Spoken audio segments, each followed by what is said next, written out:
Friends, this is video number 4 on vectors और इसमें हम पैरेललोग्राम लॉ को अच्छे से स्टडी करेंगे, जिसमें उसके ऊपर कुछ न्यूमेरिकल्स करेंगे।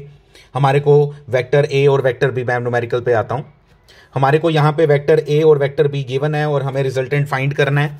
हमें बड़े अच्छे से मालूम होना चाहिए रिजल्टेंट इज इक्वल टू क्या होता है। मैं आपको बता देता हूँ। पहला क्वेश्चन देखो क्या है। पहले क्या है? A equal to 8, B equal to 6, theta equal to 0 degree. And let me remind you, देखो इस तरह से था। मैं थोड़ा सा आपको रिवीजन ही करवा देता हूं पैरेललोग्राम लॉ की।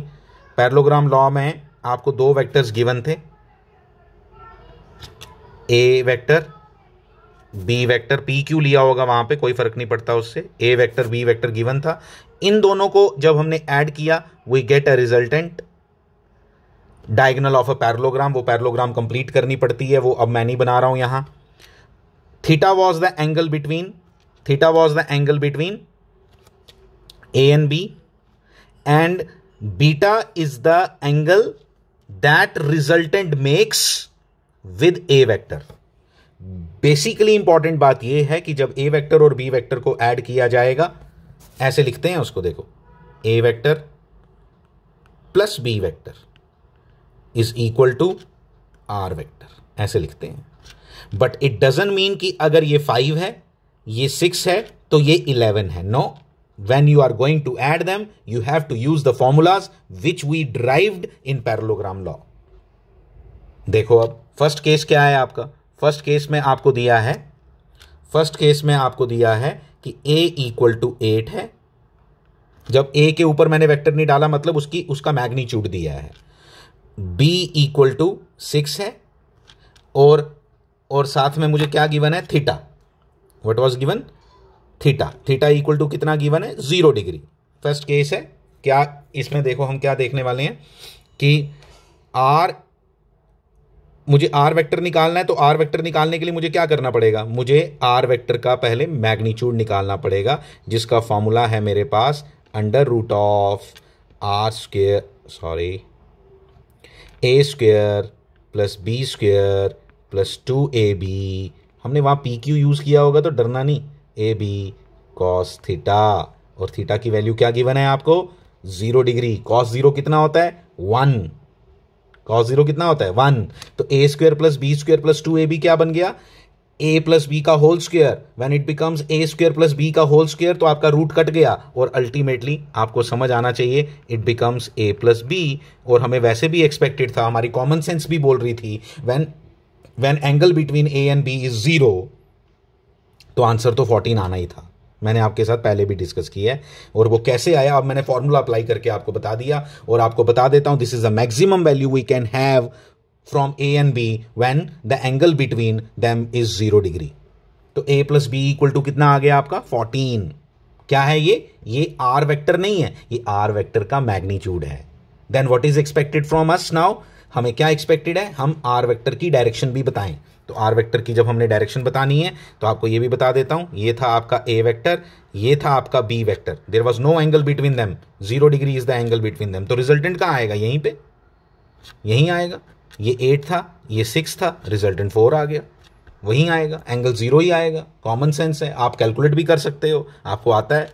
बताओ, टैन बीटा इक्वल टू आपने डिराइव किया था, tan beta equal to Q था वहां पे, यहां पे क्यू की जगह हमने बी लिखा है। B sine theta upon A plus B cos theta, B cos theta. ठीक है, तो साइन थीटा आपको मालूम है थीटा कितना है? 0। जैसे ही 0 देखा ये पूरा 0 हो गया। तो tan बीटा इक्वल टू 0, तो इसका मतलब बीटा इक्वल टू कितना? 0 डिग्री। हमें पहले भी मालूम था, इसमें कोई मुश्किल बात नहीं थी। फाइन। अब दूसरा क्वेश्चन देखो क्या है। a equal to 8, b equal to 6, theta equal to 180। देखो ये सब कवर कर रहा है, ये बड़ा अच्छा क्वेश्चन है इसीलिए मैं आपको करवा रहा हूं। a equal to 8, b equal to 6, theta equal to 180 थे। 180 का मतलब पहले समझो। देखो जब हम फॉर्मूला लगाएंगे ना तब मतलब समझने की भी जरूरत नहीं है, ये भी मैं आपको बता देता हूं। देखो 8 6, ये ए वेक्टर, ये बी वेक्टर। ठीक है, वेक्टर डालो what is it? Magnitude of A vector. Make it a habit. ये नई बात है ना आपके लिए वेक्टर क्वांटिटीज के साथ डील करना, इसलिए समझ नहीं आता पहले क्या बोल रहे हैं। ये मैग्नीट्यूड ले लिया, डायरेक्शन ले ली, तो मतलब समझो अब वेक्टर क्वांटिटी को जब मुझे रिप्रेजेंट करना है तो मुझे उसके साथ डायरेक्शन भी बतानी है। मैं सिर्फ ये बोलना मेरे लिए इनकम्प्लीट स्टेटमेंट है जब मैं बोलूं कि force equal to 2 newton. We have to understand कि फोर्स 2 न्यूटन है, लेकिन उसकी डायरेक्शन क्या है। ये बातें बार बार समझनी है। अब एंगल कितना है इन दोनों के बीच में? 180। तो सामने सब्ट्रैक्शन होगी दोनों के बीच में। आंसर आपको पहले ही बता देता हूं, आर वेक्टर इक्वल टू क्या आएगा? 2। आर वेक्टर का मैग्नीट्यूड इक्वल टू क्या आएगा? 2। अच्छा, एंगल कितना आएगा? ए के साथ 0 आएगा। ये देखो साइन 180 0 होता है, तो इसलिए ए के साथ एंगल 0 आया। बी के साथ एंगल कितना आया? 180। ये भी देख लो, बी के साथ एंगल कितना आया? 180। ए के साथ एंगल कितना आया? 0 डिग्री। किसका? रिजल्टेंट का। खत्म हो गया क्वेश्चन ये भी। आप इसको लेकिन कैलकुलेट कर लो फॉर्मूला से। मैं बताता हूँ फॉर्मूला से कैसे करेंगे। देखो, आर वेक्टर का magnitude equal to under root of A square plus B square plus 2ab plus 2ab, अरे 2ab 2ab cos theta. Theta कितना है? 180। थीटा कितना है? 180। 180 हो गया तो कॉस 180 कॉपी पे लिख के रखो अपनी, -1 होता है। याद कर लेना है मैंने, मुझे आज के बाद कभी भूलना नहीं चाहिए। साइन 180 मैंने अभी बोला 0, कॉस 180 -1 होता है, याद कर लेना है, कभी नहीं भूलना है। कॉस पाई भी बोलते हैं कई लोग, ठीक है। तो कॉस पाई इक्वल टू -1। तो -1 देखते ही मुझे क्या दिखा? A square plus B square -2ab हो गया। -2ab हो गया तो ये a माइनस बी का होल स्क्वायर बन गया। जब a माइनस बी का होल स्क्वायर बन गया तो स्क्वायर और रूट कट सकता है। अब आंसर आ गया a माइनस बी। मैंने आपको पहले ही बता दिया था, लेकिन अब फॉर्मूले से बताया। खत्म कहानी। Nothing difficult in it, nothing is difficult in it. हो गया। अब चलें आगे। चलो, एंगल भी आप निकाल सकते हो, सीधा आएगा इसका 0 डिग्री आएगा ए के साथ। अब नेक्स्ट क्वेश्चन क्या है? नेक्स्ट क्वेश्चन में एंगल फिर से ए बी सेम है, लेकिन इस बार थीटा इक्वल टू 90 डिग्री है। कौन सी बड़ी बात है? थीटा इक्वल टू 90 डिग्री देखते ही मुझे क्या नजर आया, मैं बताता हूं आपको। थीटा इक्वल टू 90 डिग्री देखते ही देखो क्या आया, मैं बताता हूं। इसको अच्छे से अंडरस्टैंड करते हैं। थीटा इक्वल टू 90 बड़ी बार आता है, थीटा 90, इसलिए आपने इसको याद ही रख लेना। ये आ गया 90 डिग्री है ए और बी के बीच में एंगल। ये 8, ये 6, ए और बी पता है आपको, ये 8 और ये बी लिख दिया, बार बार लिखने की जरूरत नहीं है। इसका रिजल्टेंट पैरेललोग्राम बनी, लेकिन इस बार ये पैरेललोग्राम नहीं बनी, ये तो रेक्टेंगल बनी। ये तो रेक्टेंगल बनी, ये तो रेक्टेंगल बनी। और रेक्टेंगल में मुझे मालूम है अच्छे से, रेक्टेंगल के केस में ये क्या बना? What is this? This is a right triangle. तो राइट ट्राइंगल में मैं क्यों पैरेललोग्राम लॉ लगाऊं? मैं तो सीधा बोलूंगा, मुझे तो आता है पाइथागोरस थ्योरम। मुझे मालूम है ये मैग्नीट्यूड कितना आएगा, अंडर रूट ऑफ 8 का स्क्वायर प्लस 6 का स्क्वायर इक्वल टू 10 आएगा। तो ये 10 आ गया, सीधा सीधा पता चल गया। अगर आप बोलोगे नहीं मेरे को तो वही फॉर्मूला लगाना, लगा ले। Under root of A square plus B square plus 2ab cos theta. Cos 90 कितना होता है? 0 होता है। तो अल्टीमेटली क्या बचा? Under root of A square plus B square, फिर से पाइथागोरस। तो आप यहां से डायरेक्ट पाइथागोरस लगा लो, या फॉर्मूले से लगाओगे तो cos 90 अपने आप 0 आना है, तो ultimately A square plus B square का अंडर रूट ही बनना है। तो these are the simple things जो मुझे दिमाग में बिल्कुल बैठी होनी चाहिए किसी भी हालत में। इसको कॉम्प्लिकेट मुझे किसी भी कंडीशन में नहीं करना है। This is very very simple. लेकिन स्टूडेंट जब वेक्टर फॉर्म पहली बार पढ़ता है ना, तो उसको डिफिकल्टी आती है उसकी अंडरस्टैंडिंग में, लेकिन हमने उसको अडेप्ट कर लेना है। क्या बात बोल रहे हैं उसको अच्छे से समझ लेना है, ठीक है। अब आती है बात दूसरी, क्या मैं उसके एंगल की। एंगल क्या आएगा? आओ दिखाएं। एंगल क्या आएगा? इधर से निकालो एंगल। ये एंगल निकालना है तुझे बीटा, तो क्यों लगाएं पैरेललोग्राम लॉ वाले फॉर्मूलाज? ये सीधा नहीं दिखाई दे रहा है? ये perpendicular upon base, tan beta equal to perpendicular upon base. Perpendicular कितना है? ये 6, बेस कितना है? 8। तो आंसर क्या आया? tan इनवर्स ऑफ, सॉरी छोड़ दो आप tan इनवर्स, आपको रहने दो। tan beta equal to 6/8। खत्म। अब फॉर्मूला लगाना है, लगा ले formula. b sine theta upon a plus B cos theta. Cos theta तो 0 हो गया, लगाओ उसमें फॉर्मूला। साइन थीटा साइन 91 होता है, तो 6/80 आया। उस फॉर्मूले से भी 6/80 आया, लेकिन वो फॉर्मूला लगाना यहां पे बेवकूफी होगी जब सीधा राइट ट्राइंगल दिखाई दे रही है। हमारी अपनी फेवरेट ट्राइंगल बनी है, जिसके मुझे ट्रिग्नोमेट्रिक रेशियोज भी अच्छे से आती हैं, जिसमें पैथागोरस थ्योरम भी लगानी आती है। तो मैं पैरेललोग्राम लॉ यहां क्यों लगाऊं? लगाओगे तब भी सेम आंसर आएंगे, लेकिन बेवकूफी है। चलो आगे।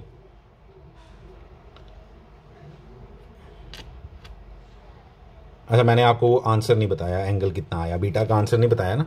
tan बीटा इक्वल टू कितना आया था, 6/8। 6/8 कितना हुआ, 3/4। और मुझे मालूम है 3/4 कब होता है, 3/4 होता है 37 डिग्री पे। यस, 37 डिग्री पे 3/4 होता है, और 53 डिग्री पे 4/3 होता है। 4/3 होता है, याद रखो, मैंने बताई हुई है ट्रिग्नोमेट्रिक रेशियोज, इसकी भी वीडियो बनी है। ठीक है, अब देखो आ गया ये भी। अगला बताओ एंगल कितना, फिर से 90, फिर से 90। तो ये खुद करो, फोर्थ पार्ट खुद करो, do it by yourself. Answer मैं बता देता हूं आपका, 8√2 आएगा। किसका, रिजल्टेंट का मैग्नीट्यूड, रिजल्टेंट का मैग्नीट्यूड 8√2 आएगा। और दूसरी बात बताऊं, एक चीज और इंटरेस्टिंग, अगर जब दो वेक्टर्स इक्वल हों तो जो बीटा है ना वो इसका आधा आएगा, सीधा सीधा पता है, बीटा इसका आधा आएगा। करके देखना और समझना बात को, ऑब्वियसली बीटा इसका आधा आएगा, बीटा 45 डिग्री आएगा, करके देखना 45 डिग्री। और याद भी रख लो ये बात जो मैंने अभी बताई, अगर दो वेक्टर्स इक्वल हों तो रिजल्टेंट जो एंगल बनाता है दोनों वेक्टर्स के साथ, वो इक्वल एंगल बनाता है। तो इक्वल एंगल बनाता है तो कितना बना, 90 का आधा कितना हो गया, 45 डिग्री। फिर आ गया ये सबसे इंटरेस्टिंग और इंपॉर्टेंट केस है, बता देता हूं आपको, 120 डिग्री का। तो 120 degree is a important case. पहली बात ये भी पता चली, फिर से एंगल बराबर है, रिजल्टेंट कितना एंगल बनाएगा, 60 डिग्री। 60 डिग्री वो अभी मैंने यहाँ पे बताया आपको। आओ देखें इस 120 वाले केस को। मुझे cos 120 की जरूरत पड़ेगी, cos 120 -1 होता है, कॉपी पे लिख के रखो। इंपॉर्टेंट एंगल्स हैं ये, इंपॉर्टेंट एंगल है, वेक्टर आपका पीछा कभी नहीं छोड़ने वाला है, इसलिए एंगल याद रख लो ये वाले। ठीक है, अगर कुछ एंगल्स आपको याद हो जाने चाहिए, जो नहीं याद होते फिर आपको वो मैंने मेथड बताया हुआ है आफ्टर स्कूल टू कॉलेज वाला, वो यूज करो। तो देखो जरा यहाँ पे 120 डिग्री एंगल है, मैं पहले एक डायग्राम बना लेता हूँ। डायग्राम नहीं भी बनाओ पेपर में कोई बात नहीं है, मैं क्यों बना रहा हूं, क्योंकि आपको अंडरस्टैंड करवाना चाहता हूं। दोनों वेक्टर्स कितने हैं, 10 के। ऐसा बनेगा, ये ऐसा बनेगा, रिजल्टेंट बन गया। ये एंगल 120 है, ठीक है, ये एंगल 60 डिग्री है। रिजल्टेंट का एंगल मुझे पहले ही पता है, कैलकुलेशन से भी करके देख लेना, यही आएगा आंसर। ठीक है, करके देखना आप खुद, मैंने आपको बताई दी सारी कहानी। क्या, ये थीटा है 120 डिग्री, ठीक है, ये आपका 10 है, ये भी आपका 10 है। इंटरेस्टिंग बात ये है, 120 एंगल जब दो इक्वल वेक्टर्स के बीच में हो, माइंड इट, तो जो रिजल्ट आएगा ना, देखो कितना इंटरेस्टिंग रिजल्ट है, 10 ही आएगा। सबसे इंटरेस्टिंग चीज, बहुत इंटरेस्टिंग फैक्ट है ये, इसको सारे को मैं समराइज करूंगा यहां पे अभी, जितना हमने अभी तक सीखा। इक्वल वेक्टर्स की खास बात याद रखनी है आपने, ठीक है, इक्वल वेक्टर्स होने जरूरी हैं लेकिन 120 डिग्री के लिए। तो अगर ये 10 और 10 में, नहीं पहले मैं कर देता हूं इसको, आर वेक्टर का मैग्नीट्यूड, आप बोलोगे मेरे को निकाल के दो, हमें नहीं पता चला कि कैसे आया ये 10, तो मैं बोलूंगा आर वेक्टर इक्वल टू किसके बराबर होता था, √(a² plus b² plus 2ab cos theta. cos 120 -1/2 होता है, तो इसलिए ये -100 हो गया।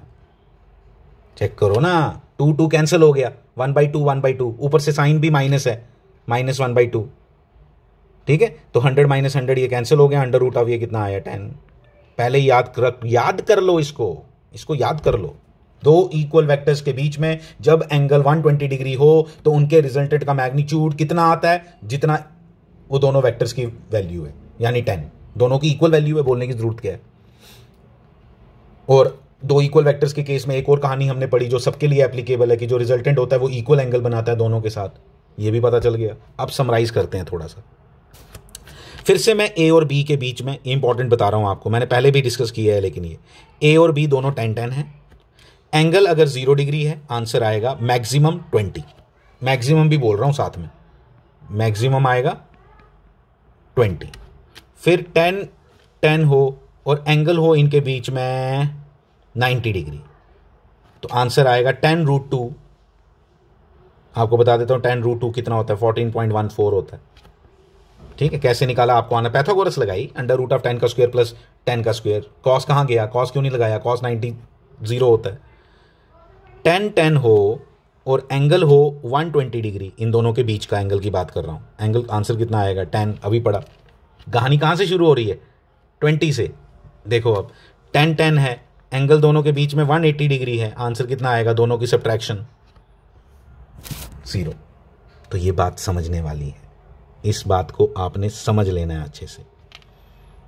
ये जो केस हमने किया ना, ये वाला 120 वाला, ये हमने याद रखा, लेकिन इक्वल वेक्टर्स के लिए पहले याद रखना ये बात। और ये जो 0 आंसर आया ये भी इक्वल के लिए आया, ठीक है।